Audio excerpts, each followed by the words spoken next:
Hello കൂട്ടുകാരെ, non വെജുകാരുടെ ഇഷ്ടവിഭവമായ chicken biryani വളരെ ടേസ്റ്റിയായും ഈസിയായും എങ്ങനെ ഉണ്ടാക്കാമെന്ന് നോക്കാം. ബിഗിനേഴ്സിന് പോലും വളരെ ഈസിയായി ഉണ്ടാക്കാൻ പറ്റിയ ഒരു ടേസ്റ്റി റെസിപ്പിയാണിത്. ഇതുപോലെയുള്ള ഈസി ആൻഡ് ടേസ്റ്റി റെസിപ്പീസിനായി നമ്മുടെ ചാനലൊന്ന് സബ്സ്ക്രൈബ് ചെയ്ത് സപ്പോർട്ട് ചെയ്യണേ. ഇനി നമുക്ക് നമ്മുടെ ചിക്കൻ ബിരിയാണി എങ്ങനെയാണ് പ്രിപ്പയർ ചെയ്യുന്നതെന്ന് നോക്കാം.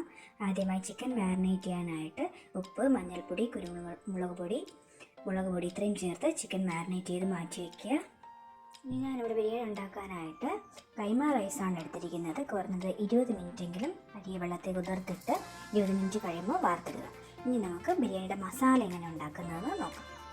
അതിനുവേണ്ടി ഞാനൊരു ബിരിയാണി പോട്ട് അടുപ്പത്ത് വെച്ചിട്ടുണ്ട്. അതിലേക്ക് ആവശ്യത്തിനുള്ള സൺഫ്ലവർ ഓയിൽ ചേർത്ത് എണ്ണ ഒന്ന് ചൂടാവുമ്പോൾ ലോ ഫ്ലെയിമിലാക്കി അതിലേക്ക് പട്ട, ഗ്രാമ്പു, ഏലക്ക ഇത് മൂന്നും ചേർത്ത് ജസ്റ്റ് ഒന്ന് മൂപ്പിച്ചെടുക്കുക.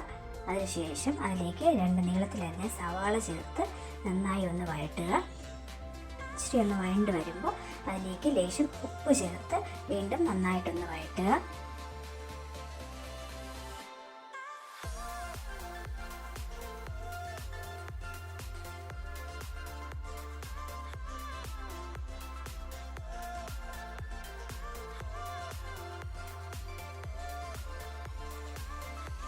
ഇനി ഇതിലേക്ക് ഇഞ്ചി വെളുത്തുള്ളി ചേർക്കാം. ഞാനിവിടെ ചതച്ചാണ് ഇഞ്ചിയും വെളുത്തുള്ളിയും ചേർത്തിരിക്കുന്നത്.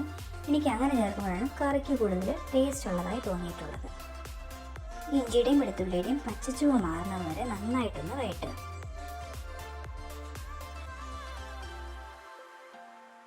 ഇനി ഇതിലേക്ക് 2 മീഡിയം സൈസ് തക്കാളി ചെറുതായി അരിഞ്ഞത് ചേർത്ത് നന്നായിട്ടൊന്ന് വഴറ്റുക.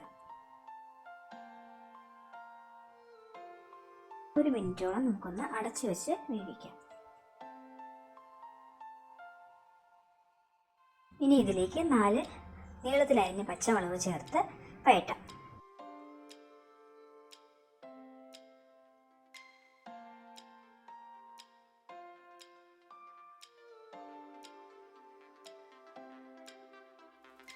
ഇനി ഇതിലേക്ക് 1/2 ടീസ്പൂൺ മഞ്ഞൾപ്പൊടി ചേർക്കാം.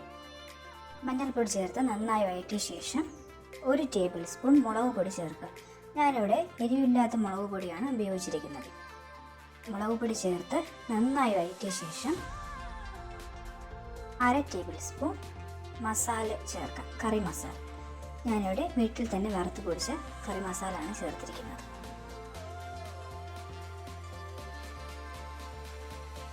ഇനി ഇതിലേക്ക് 1/2 ഗ്ലാസ് തൈര്, അധികം പുളിയില്ലാത്ത തൈര് ചേർക്കുക.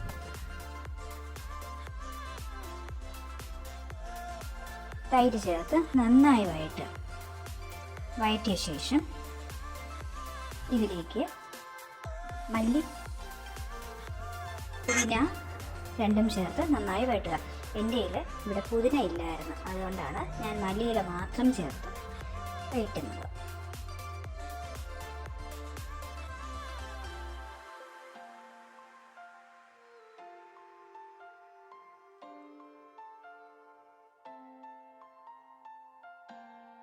ഇതിലേക്ക് നമ്മൾ നേരത്തെ മാരിനേറ്റ് ചെയ്ത് മാറ്റി വെച്ച് ചിക്കൻ പീസ് ഓരോന്നായി ചേർക്കാം. ചിക്കൻ പീസ് നമുക്ക് വേണമെങ്കിൽ മാരിനേറ്റ് ചെയ്ത് മാറ്റി വെച്ച ശേഷം ഒരു അരമണിക്കൂർ കഴിയുമ്പോൾ ഫ്രൈ ചെയ്ത് വേണമെങ്കിലും ഇതിനകത്ത് ചേർക്കാം. ഞാനിപ്പോൾ ഇവിടെ ഫ്രൈ ചെയ്യാതെയാണ് ചേർക്കുന്നത്. ചിക്കൻ ചേർത്ത് ഒരു 2 മിനിറ്റ് ഒന്ന് അടച്ചു വെച്ച് വേവിച്ച ശേഷം അടുപ്പ് മാറ്റി ചിക്കനും മസാലയുമായിട്ട് നന്നായിട്ടൊന്ന് മിക്സ് ചെയ്യുക. ഇനി ഇതിലേക്ക് നേരത്തെ വാർത്ത് വെച്ചിരുന്ന കൈമ റൈസ് കൂടി ചേർത്ത് നന്നായിട്ടൊന്ന് മിക്സ് ചെയ്ത് വെക്കുക.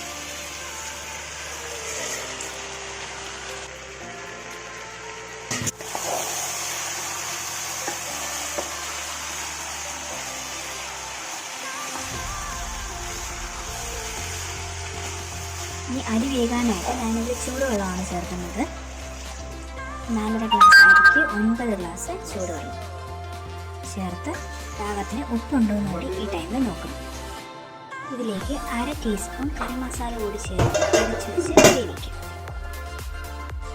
ഇടയ്ക്കൊന്ന് തുറന്ന് അതിലേക്ക് 1 ടേബിൾ സ്പൂൺ നെയ്യ് ചേർക്കുക.